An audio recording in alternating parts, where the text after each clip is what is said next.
Sumain niyo ang kapayapaan. Ang araw na ito na siyang pinagpala ng Diyos. Sa bawat naririto, ang tahanan ito ay kanyang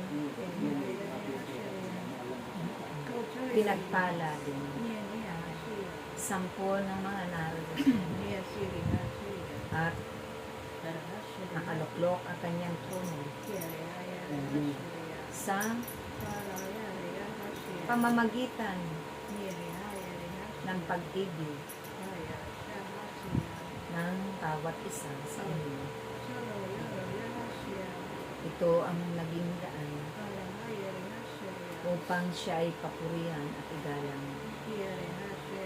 Dahil sa lahat ng magaganda at mahalagang bagay na kanyang ipinagkaloob sa inyo sa pamamagitan ng inyong pagbabayad puri sa kanyang pangalan. Ito ay kanyang ikinatutuwa. Dito siya nasisyahan kapag naririnig niya ang inyong mga tingin na umaawit ng buong puso, buong katapatan at buong katotohanan. Kaya't ipagpatuloy ninyo ang inyong sinimula na mabubuting bagay. Dahil ito man ang kanyang ibig, sumainyong lahat, sumainyong mga buhay, sa araw-araw ninyong Panginoon. Huwag kayong magtaka sa mga hiwagang ito akin na. Dahil nung aking kapanahon pa, ay naroroon na ang mga hiwaga at mga himala. Nangyayari na ang mga bagay na ito at pinangyayari ng Diyos na may likha ng sanglibutan. Kaya't sa ngayon ay ipinagpapatuloy niya sa pamamagitan ng paghirang at pagpili, pagtawag sa inyong lahat.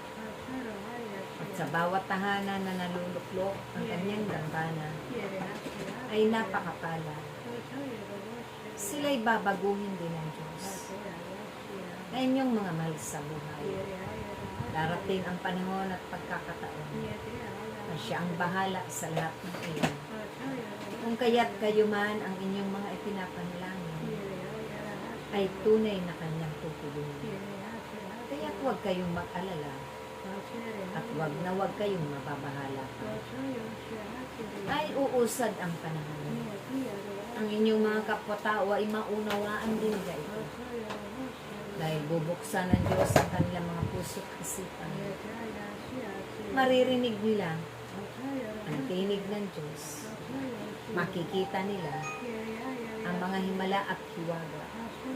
Dahil ito'y kanila rin mararanasan. Sa mga panahon na kayo ay may kalungkutan, ito'y ialay lamang ninyo sa Diyos na walang pag-aalinlangan at walang pangamba. Dahil siyang Diyos na walang higit pa sa kanyang kapangyarihan.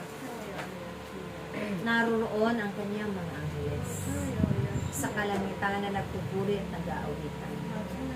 Dahil doon walang kalungkutan at walang mga kaguluhan. Walang puot at galit at tinanakit sa puso.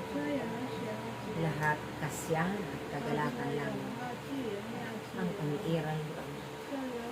Dahil yon ang kanyang kaharian na busog sa pag-ibig at pagpapahalaga sa isa't isa.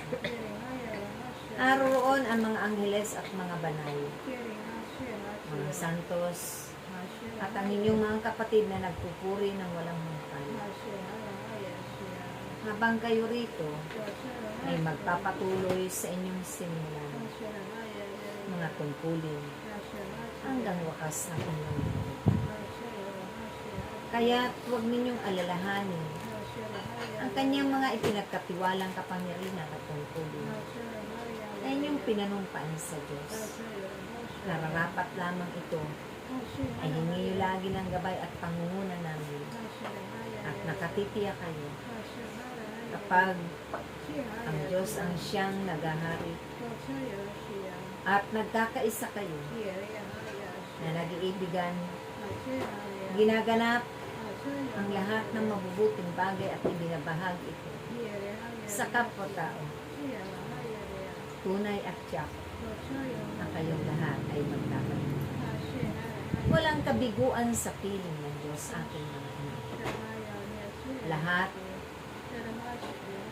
ay ipagkakaloob niya ang kasaganaan, ang kapayapaan, ang kalakasan, himala ng kagalingan, at himala ng mahabang buhay, na kayong lahat ay magagalangan sa isa't isa, magpapatawaran at mag-uunawaan, magmamalasakitan at magtutulungan, at hindi ito maglalaho ng mga bagay na mga mahalagang bunga ng Banal na Espiritu Santo magpakailanman. Kung kayong lahat nga ay totoo at makatotohanan naglilingkod ng may katapatan, sincero at may kagalakan.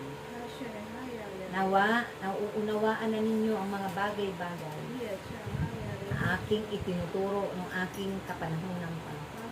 At magpahanggang ngayon, ito rin ang inyong nababasa at napapakinggan na pagninilayan sa banal na aklat na siyang magiging kayamanan ng bawat isa, ang bawat saling angkan at saling langit, hanggang sa walang hanggang, doon sa kabilang buhay, na kayo'y paroroon. Kaya't huwag kayong magsisuway, aking mga anak. Wala nawang magiging masusuwayin sa pangalan ng Ama, ng Anak at ng Espiritu Santo. Praise